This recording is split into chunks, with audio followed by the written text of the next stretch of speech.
Want to start trading? Your biggest first-year decision isn't the stock or broker. Here's the right order. Here's what nobody tells you when you decide to start trading. The single biggest decision you'll make in your first year, bigger than which stock, bigger than which broker, bigger than which strategy, is the legal wrapper you put around the account. And most beginners skip it entirely because it's boring, because it feels like paperwork, because the YouTube videos all start with charts.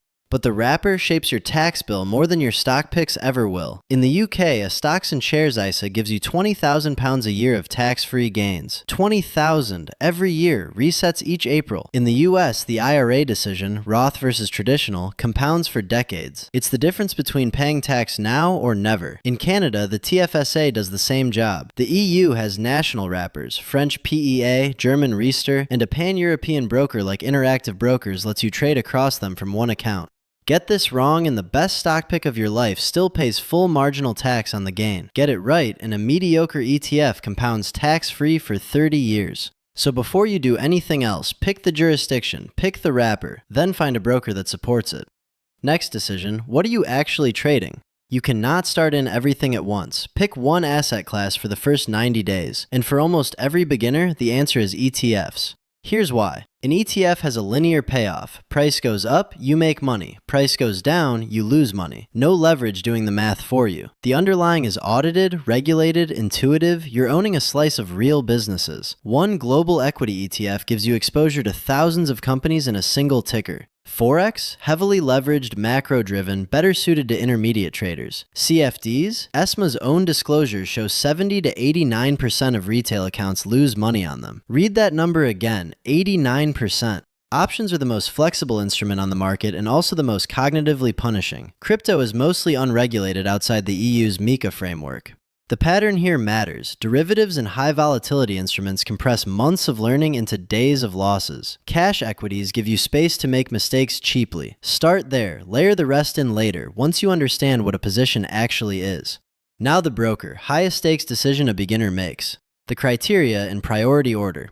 1. Tier 1 regulation in your jurisdiction. FCA for the UK, ASIC for Australia, SEC and FINRA for the US, BaFin for Germany, SISEC for Cyprus, MAS for Singapore. If a broker is offshore and unregulated, walk away. Doesn't matter how high the leverage is. Doesn't matter what the welcome bonus is. If your money disappears, you have no recourse. 2. Does the broker actually offer the wrapper you picked in step 1? ISA for the UK, IRA for the US, TFSA for Canada. Verify before you sign up.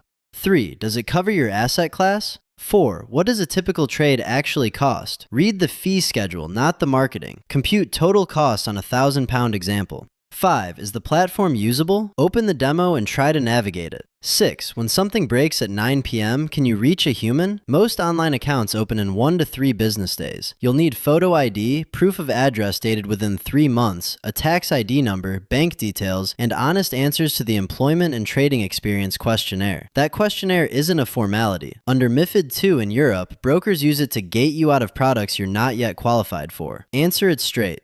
Account open. Now the part where most people blow themselves up. Funding. 3 rules. Use a bank transfer. Card funding can cost you 1 to 3%. Fund in the account's base currency or you'll pay FX on every conversion. And, most important, deposit 20% of your intended account size first. Not all of it, 20%. Whatever you've decided is the final number, £5,000, $10,000, whatever, put a fifth in. Trade that. If after 30 days you're still on the platform and comfortable, add the rest. The lessons of the first £500 are identical to the lessons of the first 5,000. The smaller version costs you less when you make mistakes. And this only works if the money is risk capital. Meaning, its complete loss would not change your rent, your food, your debt servicing, or your family obligations. If 100% drawdown would damage your life materially, the deposit is too large, period.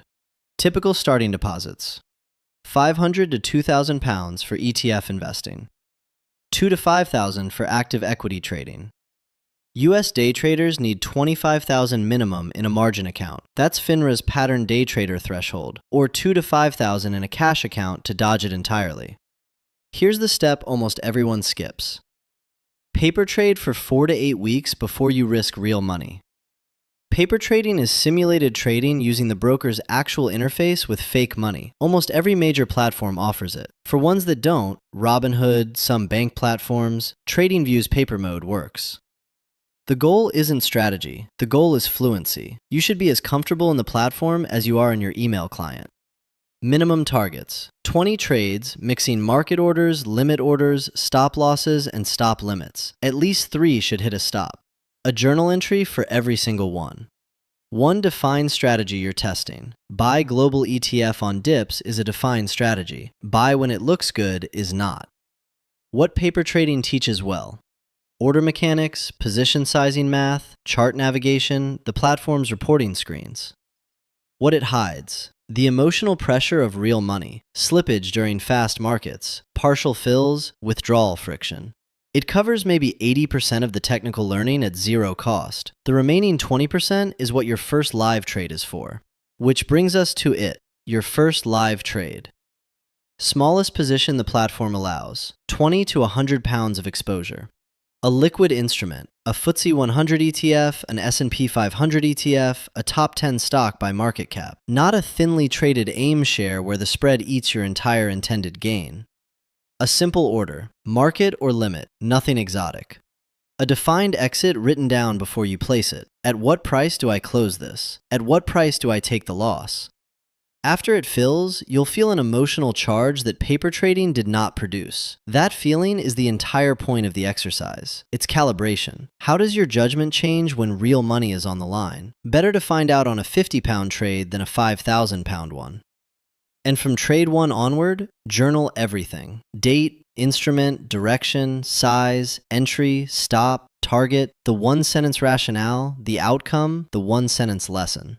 After 50 trades, you'll have a real win rate, a real expectancy, and, more importantly, a list of recurring mistakes you can actually fix. Entering early, exiting late, oversizing, ignoring stops. That's where the high-leverage improvements live. So here's the verdict. The actual answer to how do I start trading? Pick your tax wrapper first, because that decision shapes your returns more than any single stock pick will. Pick ETFs over derivatives, because the regulator's own data says 4 out of 5 retail accounts lose on CFDs. Pick a Tier 1 regulated broker, FCA, ASIC, SEC, BaFin, and verify the wrapper before you fund. Deposit 20% of your target. Paper trade for 4 to 8 weeks. Place your first live trade at 20 to 100 pounds in something liquid, with the exits written down before the order goes in. Journal every trade. Review weekly, monthly, quarterly. Total elapsed time before real money is at risk: 4 to 8 weeks. Not 4 to 8 days, not 4 to 8 hours. The traders who survive year 1 are the ones who treated those first 8 weeks as the setup, not as time wasted before the real game started. That's the process. Start with the wrapper, finish with the journal. Everything in between is just execution. Wrapper first, ETFs for 90 days, journal every trade. Check the description for the complete breakdown.